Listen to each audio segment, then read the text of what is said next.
Hello everyone, how's it going? In this video we are going to learn about some of the hidden Easter eggs for the Thor Love and Thunder that are found in the Spider-Man No Way Home movie. Spoiler alert, if you haven't watched the Spider-Man movie, you probably need to give it a look before proceeding into this video. Let's get started. During the early part of the movie when they're doing the J. Jonah Jameson Daily Bugle News broadcast scenes about Spider-Man, while he's busy yelling about Spider-Man, there's a news chyron that runs underneath his video feed with Easter eggs and references for things currently happening in other parts of Earth in the MCU. One of them is a news item referencing things that are happening in New Asgard during the events of Spider-Man No Way Home. I will explain the timeline of the movie and where that picks up to. But the Easter egg is meant to set up a plot for Thor 4 Love and Thunder, because after Doctor Strange Multiverse of Madness, that is the next MCU movie. The news chyron just reads that there is currently political strife in New Asgard, and at the end of this sentence there's a Z symbol. So a lot of people believe that this is meant to be a reference to Russell Crowe's Zeus character in the current political situation, with Thor leaving New Asgard to travel with the Guardians of the Galaxy after Avengers Endgame, and naming Valkyrie the new king of Asgard. So quick timeline explainer, the news chyron happens early in the movie before the big Christmas time, jump at the end,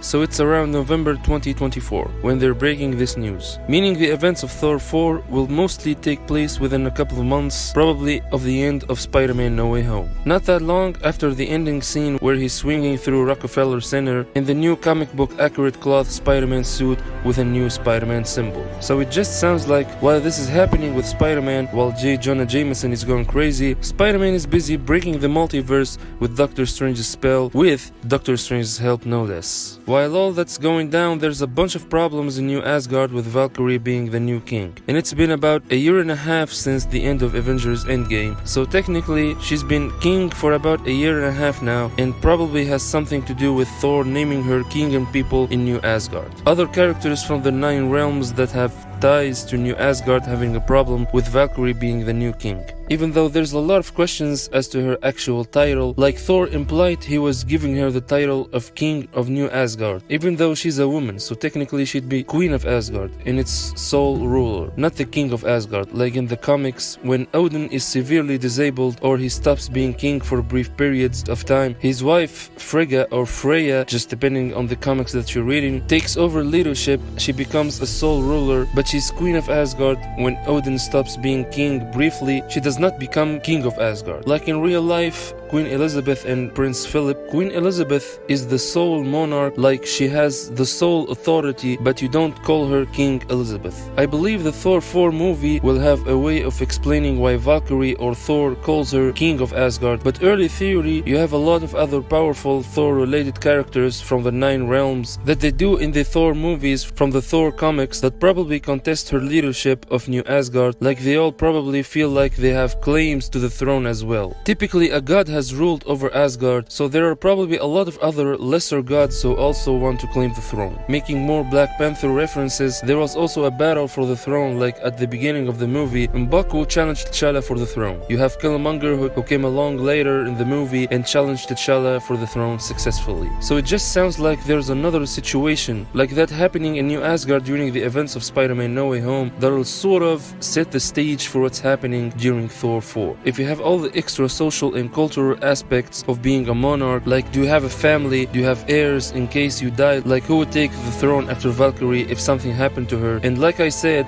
we do have Gorr the Godbutcher in Thor 4 coming to New Asgard as he goes around the universe on his quest to kill all the gods of the MCU. So the reason that Russell Crowe's Zeus character might be at New Asgard is just to assert a claim to the throne, or he might not like Valkyrie and might try to take the throne from her briefly, or just assert himself as a better candidate for ruler in Thor's absence. Since there are a lot of parallels you could draw between Odin and Zeus. He is another one of the major Marvel Sky Fathers. There are Greek gods in the MCU, they're all canonical, like that's where Hercules comes from. For those of you who want to see Hercules in Avengers movie like Avengers 5. And most of you will remember that Ares was featured on the Grandmaster's Tower as one of the previous winners of the Contest of Champions in Thor Ragnarok. So a version of Ares already exists inside in the MCU. Zeus is physically stronger than Odin, but the Odin force makes Odin vastly more powerful than Zeus. So in a regular fight, Odin would always win, but Zeus would normally be way more powerful than someone like Valkyrie, who was just a normal member of the Valkyries. They're just a hardcore elite Asgardian fighting force made up of the female warriors, like they're the Asgardians version of the Dora Melange. If you're wondering what happened to the Valkyries, they get into that during Thor Ragnarok. There's this big flashback scene where you see all of them killed by Hela when they try to imprison her, except for Tessa Thompson's Valkyrie. So Valkyrie doesn't have god tier powers like Thor, Odin, Hela, or even Zeus. And since Russell Crowe is only doing a small cameo scene as Zeus in the movie, early theory here, Gorr the Godbutcher probably kills him when he comes to New Asgard looking for Odin, Thor, Loki, or any other gods that he can find.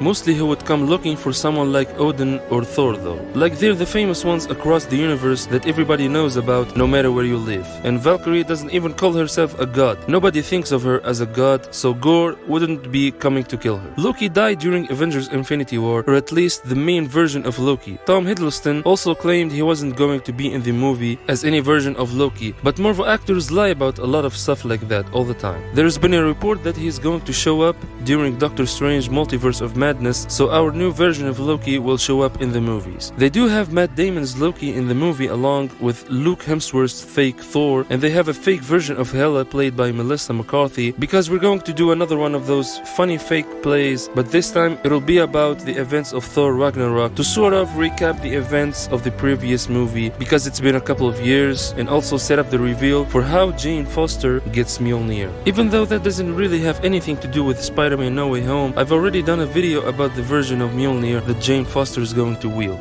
Based on footage from the movie, it just looks like the way they explain the twist in the film is that Odin's enchantment plus the magic that was already in Mjolnir itself will just be enough to reform the broken pieces of the original Mjolnir when something happens in New Asgard and it deems Jane Foster worthy. Probably something to do with Gorr the Godbutcher showing up and slaughtering a bunch of Asgardians. We've already seen a lot of footage of Thor and the Guardians of the Galaxy coming to New Asgard during the film, but it's not clear at what point in the film that's going to happen. I'm assuming because of the way they did the fake play during Thor Ragnarok, Thor will also be around for the new version of the fake play with the fake version of Hela, and he'll also be around to watch Jane Foster become the female version of Thor when Mjolnir reforms itself. If it wasn't clear, New Asgard basically used to be the Townsburg, Norway village that you see in all of the Thor flashbacks in the first movie. You also see during the first Captain America movie that's where Odin hid the Tesseract. It just implied that Odin was really fond of this Townsburg village and just kept coming back here over the centuries. This little shrine that they built here with all these special structures is literally the site where Odin died. They've kind of enshrined it as a special sacred place. And this little pyre here that you see, this little monument, is also the place where Mjolnir's broken pieces lay after Hela broke it. Like they didn't pick up all the pieces of Mjolnir and then put it into storage. They just put them all on a special pedestal here and built something around it. But because the next big Marvel movie is actually going to be Doctor Strange Multiverse of Madness, I'm guessing that the movie will also probably take place either right before Thor Love and Thunder, if it's not right around the same time, because a lot of times the Marvel producers will say, oh, you know what's happening around the same time as these other movies that are coming out right next to it. With very few exceptions, the MCU movies happen in a linear way, like so the timeline sort of moves along, so one movie happens just a little while after the events of the previous movie. So when Doctor Strange and all of his variants in Scarlet Witch like Doctor Strange Supreme and Defender Strange try to fix whatever is happening with the multiverse, all of reality from collapsing, right as they're dealing with that, the events of Thor Love and Thunder probably pick up.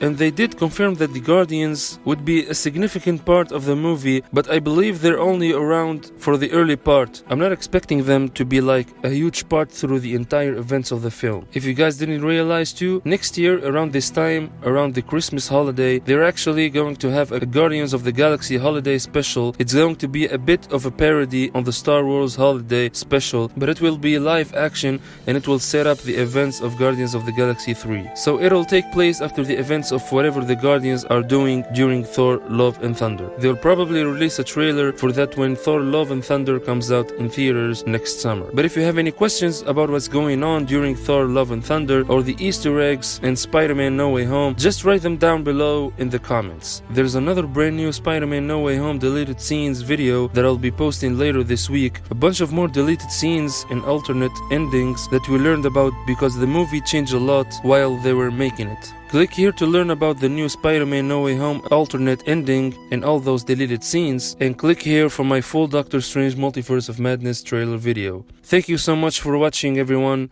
Stay safe, and I'll see you guys in the next one.